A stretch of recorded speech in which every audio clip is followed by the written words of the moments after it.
And welcome to Impact 2026, our continuing conversation where we talk about all types of different topics from current events, from uh, race topics, from religion, everything that you can think of. And as always, we consider this that place where you can come and speak freely about the things that you want to talk about, the opinions that you have. And we ask that you go ahead and feel free to do that by typing your questions and your comments into the comment section. Whether you're on Facebook or YouTube, not really 100% sure if Facebook can be seen right now, but Facebook or YouTube, feel free to join us and type your comments and your questions into the comment section and be a part of the conversation. Oh, right. As always, I like to remind people of the other offerings that we have. And starting with Thursday nights. We have Thursday Thirst. That's our weekly Bible study. We have that at 7 o'clock Eastern Standard Time. That's on Facebook and YouTube. So anybody can tune in. That's a weekly Bible study, a really good Bible study, an opportunity to really kind of go into the Bible. On Sundays at 10 o'clock, we have worship service. That's 10 o'clock a.m. Eastern Standard Time, of course, for those of you who may be on different sides of the country. That is in person and on Facebook and YouTube. So if you are in the area, you can come to the address that's on our screen, but it's also available on Facebook and YouTube. And then on Tuesdays at 7 o'clock, we have a time of prayer from 7 to 7:45. That you do on your own, but you do it with the whole entire ministry. We are praying from sometime between 7 and 7:45, and if you can pray as well, sometime between 7 and 7:45. That means you're praying with the ministry. All right, and then of course we have Impact 2026, where you are right now. Okay. Today, what we're going to talk about is something that people have been talking about a lot. Now, it is the war in Iran. Like I haven't really touched on it too much. Didn't want to touch on it until there was actually some information. And as much as we avoided it, there's been a lot going on. There wasn't just not a lot of information. The facts of the matter is we don't have a true reason for why the United States decided to bomb Iran. We have no true reason. The president of the United States has said a whole bunch of different things, whether it's talking about they had nuclear weapons, or they were getting ready to have an attack, or we just followed behind Israel, or we want a regime change.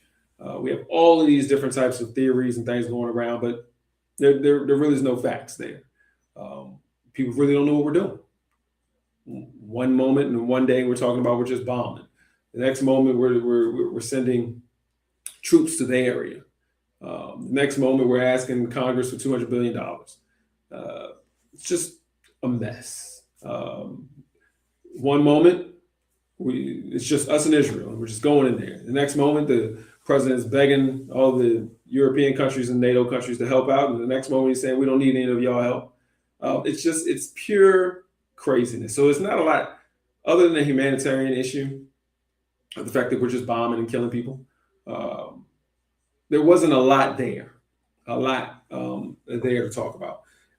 And the situation really hasn't changed all that much, with the exception of the fact that today we got some news that the president says we will be there maybe 2 to 3 more weeks, and then we're gone. And as a result, the stock market moved and all this kind of stuff. Now, what we do know factually, this is factual information, that this whole thing has been a manipulation of the stock market. Whether intentional or unintentional, the stock market has gone up and down based on tweets, based on just statements, based on rumors. It's gone crazy.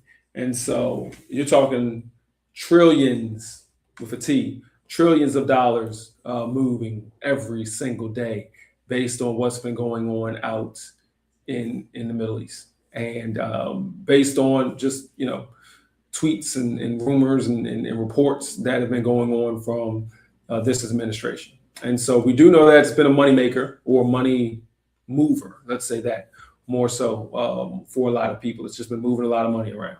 People's 401ks have gone down. The price of gas has gone up. We do know there's been a lot of manipulation. So that's what we know.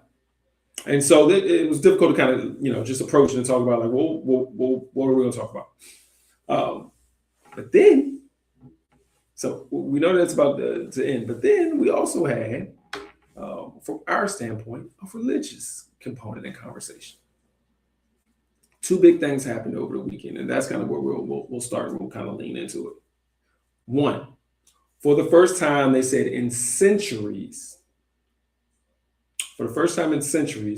Christians in Israel could not do their the traditional Palm Sunday activities. They had to stay away from holy places. And not only just Christians, but Muslims as well. So a lot of and some Jews as well. I don't want to put it out. They had to stay away from some of their religious places. One of the big stories, though, was about the Christians not being able to do their Palm Sunday activities. And first time in centuries, I don't know if you understand what a century is. We're talking about hundreds of years. That they weren't allowed to do their thing on Palm Sunday. And we don't know what type of Easter celebrations will be allowed to happen in Israel as well. Because right now it's up in the air. Israel said, it's for safety. These places will be targeted, whatever. But it's a big issue for some people. When you're talking about why all of a sudden, with all the things that have gone on, this is the first time in centuries that Christians that lived in Israel or pre-Israel in that area weren't able to do their traditional activities. And so because Israel and the United States decided to bomb some other people, all of a sudden now the Christians in the area can't do Palm Sunday. The second thing that happened was that the Pope decided to address this situation on Palm Sunday, and he made a statement that has gone on. That in his statement, and I'm going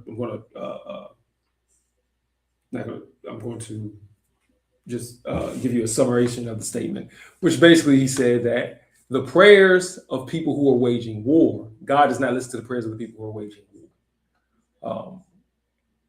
And to kind of the meaning of it, based on how he was saying it, basically was, look, if you're out here saying, God bless us to go over here and blow these people up and do this war, he's not hearing that. He's not listening to that.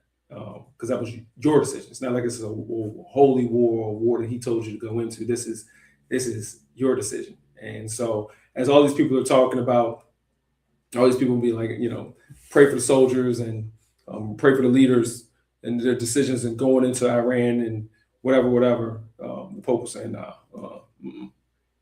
you're not listening to that mess because y'all over here raging war. God is a God of peace. Jesus is a God of peace. And y'all are trying to be warmongers. So those are the two big things that have happened. And so with that being said, what we're talking about today is, from a Christian standpoint, how should we be looking at this war, this conflict, whatever you want to call it, since one day the president wants to call it war, the next day he wants to say it's not a war, and Congress is not given any war powers, so we don't know what this technically is. And the fact that if we're leaving in 2 to 3 weeks, that basically everybody has said that the only people who look good in this situation is Iran. They've gained power. Yes, you killed some leaders. You did not change the leadership structure or the regime. And now they are going to start charging people to go through their waterways. The Strait of Hormuz, that's what everybody's been talking about, their waterways. They've now decided that they're going to charge people to go through there. Talking about $2 million a ship. So now they're in an even better situation. And the other regional powers have looked at them and said, well, the United States came in, Israel came in and threw their bombs. Couldn't shake them. And so Iran looks even more powerful than it ever has. And they will be making more money than they ever had before, due to the fact that they will be controlling the waterways. And so it looks like the United States just took a big, it's not a war, technically, I guess. We lost the war, lost the battle, lost the skirmish, lost the confrontation, whatever you want to call it. I don't know what the goal was, but whatever it wasn't accomplished. And even when they're talking about, they had a nuclear weapon, they were going to be ready to use it. They don't know where any of their nuclear, uranium, all of their good nuclear, uh, not the bombs, but the actual nuclear material. They said they don't know where it's at. They don't have a clue. It could be underground. It could be buried. They don't have a clue. So none of the stuff that they said didn't change the leadership structure. You know, didn't do the nuclear stuff. So basically, Iran looks really good right now to themselves, and they look really powerful. Like they look even more powerful to the other Middle Eastern countries right now. And so it looks all around bad for us, or all around bad for the president of the United States. Man, not us, because we're not the fools who decided to do this.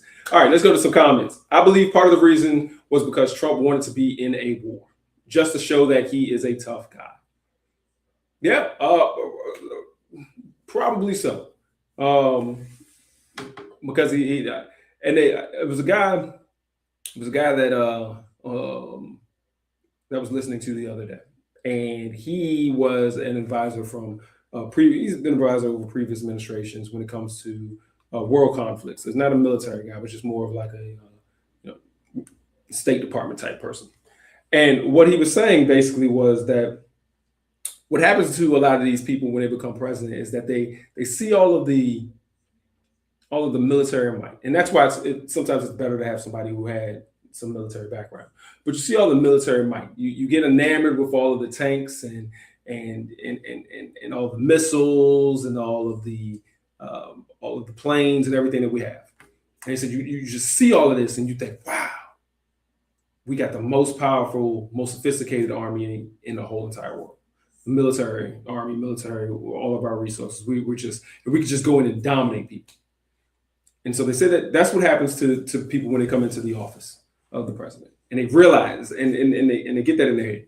But what they soon realize, as soon as they get into a conflict, that yeah, you may have the best stuff, but the best stuff is just a little bit better than everybody else's stuff, because everybody else has different stuff.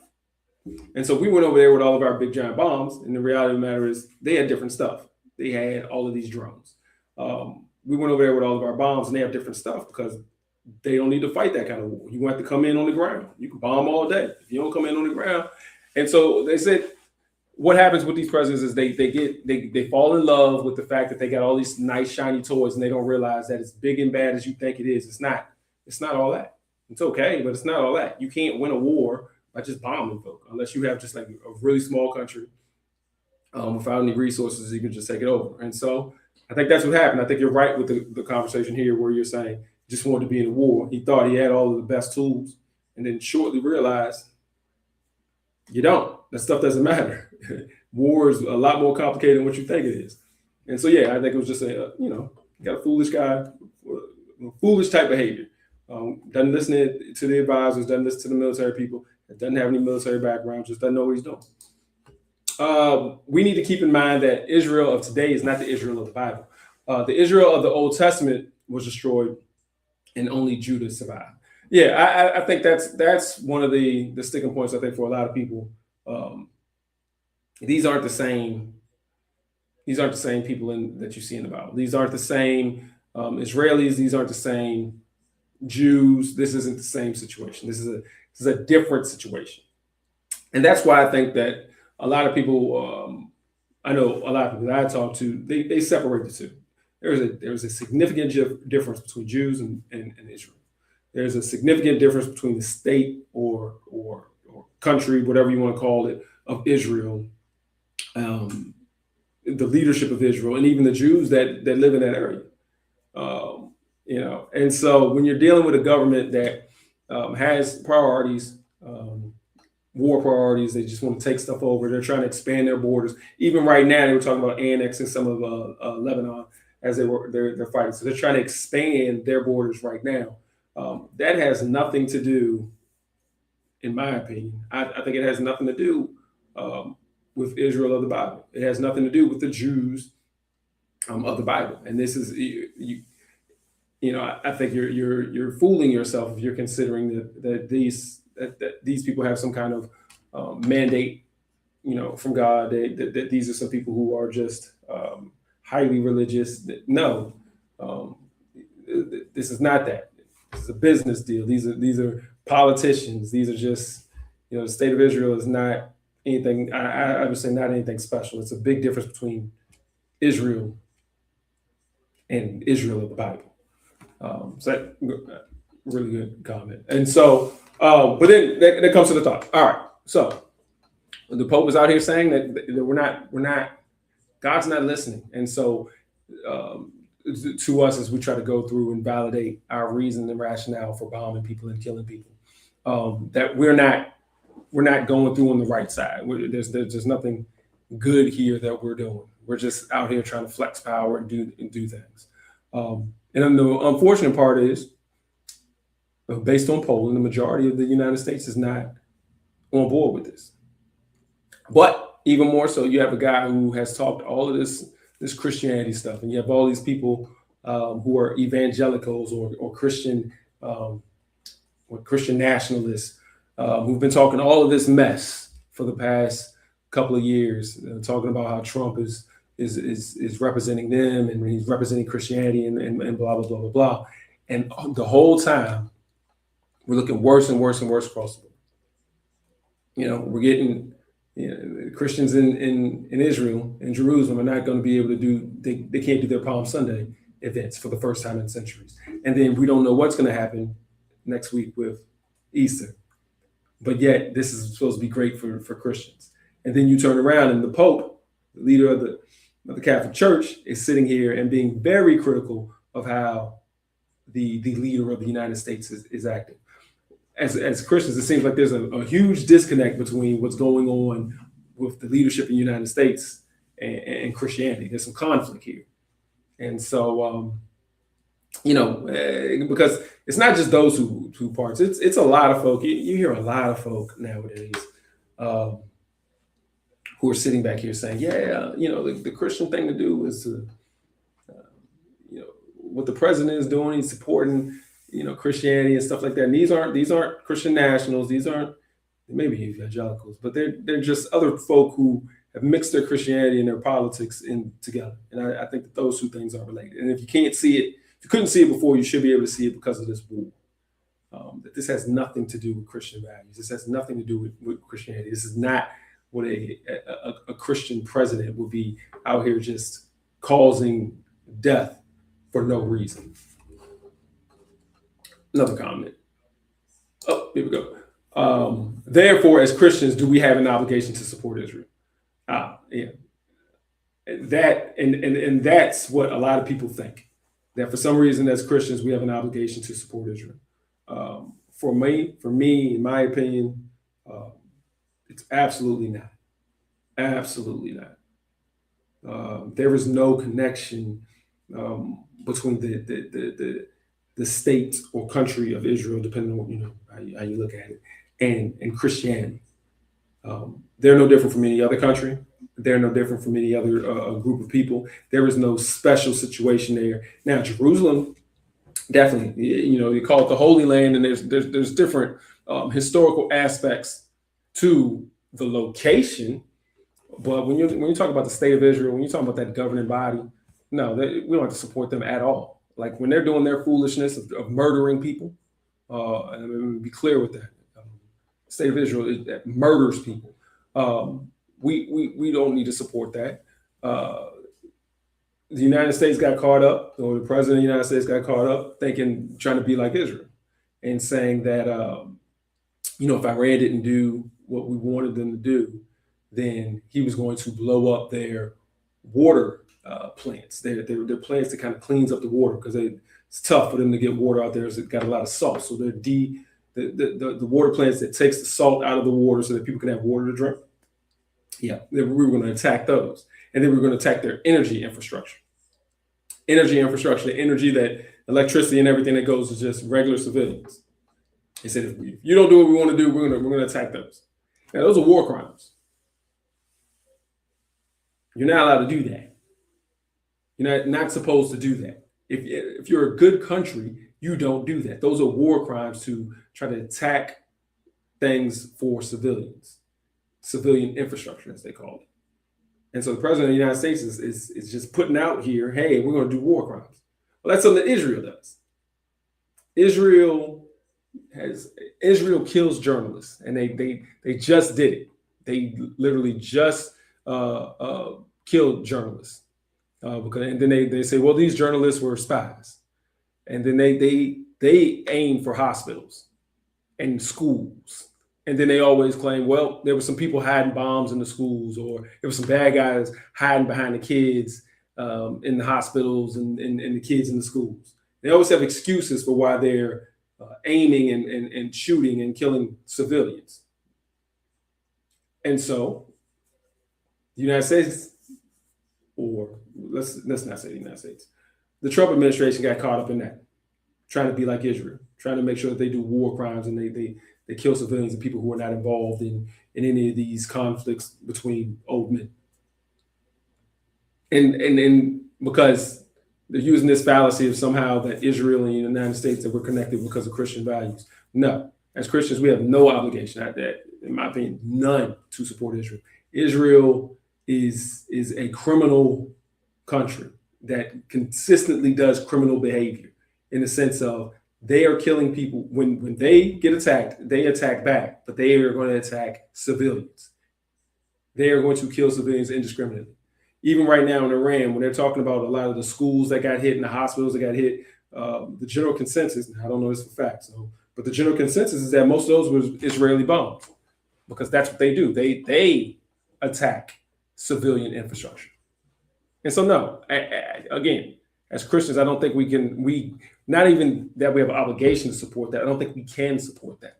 We can't sit back and really call ourselves Christians and sit back and support a country or a government that intentionally kills innocent people, intentionally kills civilians, intentionally tries to target civilians. And so, yeah. Also, we're called to be Christians, not Jews. Love your enemies, pray for your enemies. Absolutely. And that's another reason. And so as Christians, I think we're really just hitting it. All these comments are just hitting on it. I think that there's a responsibility here when we're looking at this war. And the good part about it here is, in the United States, it appears to be that it's not popular at all from the polling. And a lot of people have turned their back on this president and this administration based on the war. But as Christians, this is not the kind of thing we can do, especially for no reason. Like, there's no it's not like we're defending ourselves. We're not protecting anything. We know how this goes with these lies and these stories. They were getting ready. They had a nuclear weapon and they were getting ready to use it. That's what the president actually said today. He said if we hadn't gone in, they had a nuclear weapon and they were getting ready. They would have already used it by now. The first, come on now. Last year, in June of last year, supposedly we took out their nuclear program. And there is no, let me put it this way.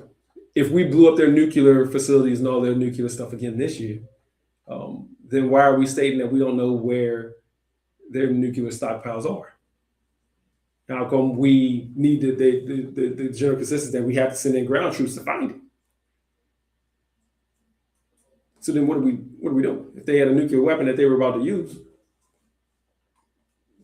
why we don't have any better intel about where the stuff is, what's going on? We just know that they had something.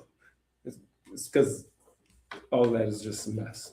We just wanted to go, and instead of loving our enemies and praying for our enemies like we were supposed to do, we're just going in there and we're just trying to kill.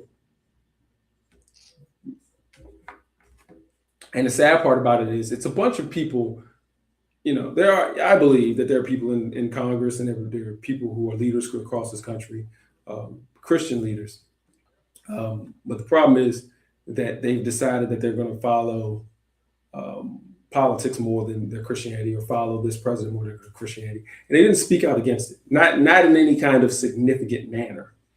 And that's the problem. If this president wants to claim to support Christians so much, and support Christianity so much, and at some point Christianity should be able to talk back to him and say, well, that's not how we do, and that's not how we act. And you're not getting that for the most part. The best you're getting from some of these Christian groups that supported the president is you're getting silence. They don't have enough courage to speak out against, but at least they have stopped a little bit of their speaking forward. They've gotten silent.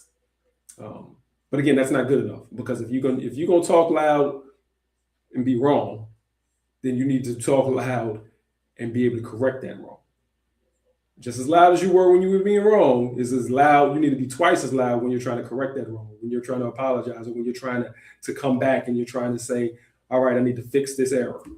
And that's not what we're getting from them. And that's, can't expect that.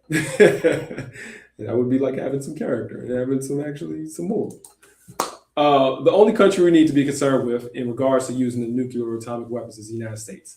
They are the only country who has ever used atomic weapons. Yeah. At the end of the day, the United States is the only one. Use it twice. Use it on people. Other folk have done nuclear tests. Other people have done, have blown up nuclear bombs, or, blown up bombs with nuclear capabilities in waterways to kind of show that we got it and we could do something. But the only ones who are actually going to use it on people, that was us. That was the United States. And that's the only one that should be worried. We're the one who's stockpiling and has enough nuclear bombs to destroy the whole entire planet. That's us. And the reality of the matter is, we're the one with the least stable leadership. As much as we want to talk about some other leaders and what they can do and how they were supposed to be terrorists and bad and doing all these things, they're not going to other countries and just killing folk. Russia, United States. We're the only two out here, and Israel, of course. Russia, United States, and Israel, who all got nuclear weapons and all got unstable leadership, who all want to just try to run the world and kill people,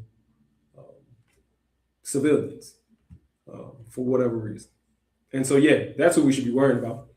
We can't be worried about Iran and Iraq. We're worried about all these other different countries. Most of them don't even have the capability to, because they don't spend all of their money and all of their gross domestic product on war, weapons of war, like we do. They don't even have the capability to attack us, the United States. They haven't invested in the type of bombs, the long range missiles that can get all the way over here. So why are we, so big and bad that we want to, just get all in their stuff over here?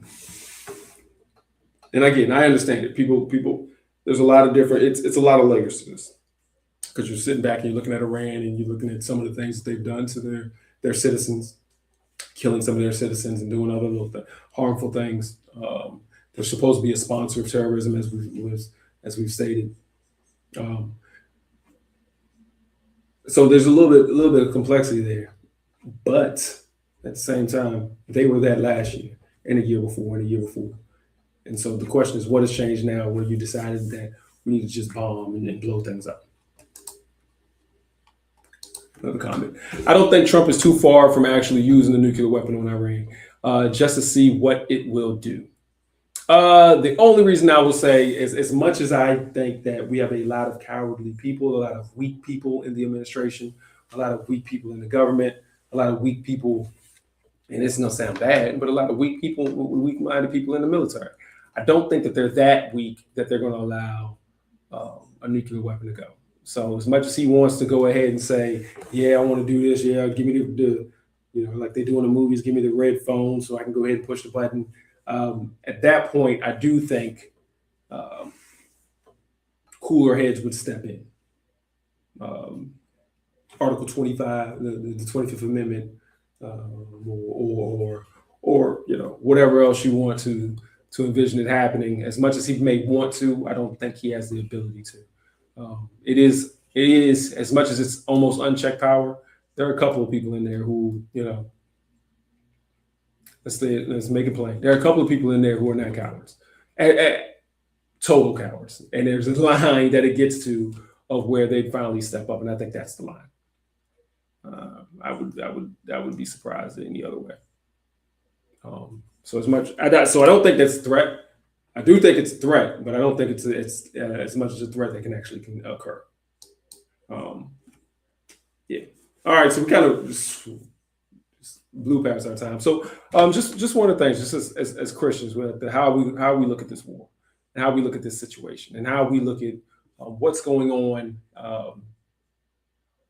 As Christians, um, let's see what's being said by people like the Pope about the fact that as we're going into Easter, we have to remember that as Christians, we are Christians and supposed to be Christ-like, and we're not looking for war and looking to hurt people and harm, but we're looking to love one another, and we're looking for peace and loving for our enemies and as well as our brothers and sisters. And so it should be a conflict for anyone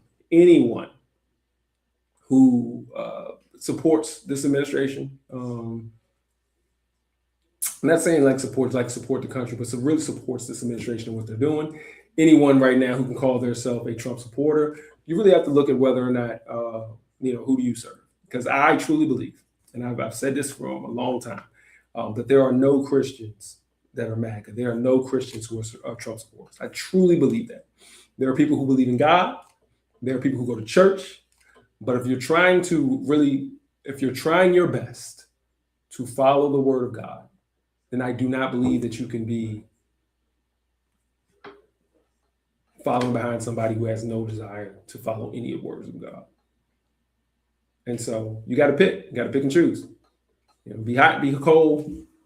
Got to pick one. And so you're either a Christian or you're not. And MAGA is not. Trump is not. Trump supporters got to see what you're gonna be and what you're gonna do. But that's just my opinion. But that's how we got to look at this whole entire thing. We're looking at the war, we're looking at our support, and looking at what we're gonna do. All right, that's it. I appreciate all the comments. That was good. I want to remind people again on Thursday we will have Thursday our weekly Bible study. That's at 7:00. On Sunday, Easter Sunday, we will have service here at 10:00 Eastern Standard Time. Facebook, YouTube, and in person. And on Tuesdays at 7, we have a time of prayer from 7 to 7:45. Oh, there it goes. A great comment, and that's for all of us, people who believe in God, and as Christians, we got to think about where we're going. And as the comment said, Trump said he's probably going to hell, and the question is, are we going to go with him? Are we going to sign up to go with him? At no point in time. At no point in time, he said it. He said he doesn't ask for forgiveness. He doesn't. He's not a churchgoer. He doesn't know the word, but he knows he's not doing right, and that's why he makes these comments. So the question is about us, about what you are going to do, what I'm going to do, and so we're going to follow him to where he's going, or where he thinks he's going. All right, that's a great comment. All right, well, that's it. Thank all the comments that came in. Thank everybody for joining us. And again, join us again. If you do want to join us actually physically on the show, or you have any comments, please feel free to call, leave a message, or email us and tell us what you want to talk about. So thank you again, and have a good one.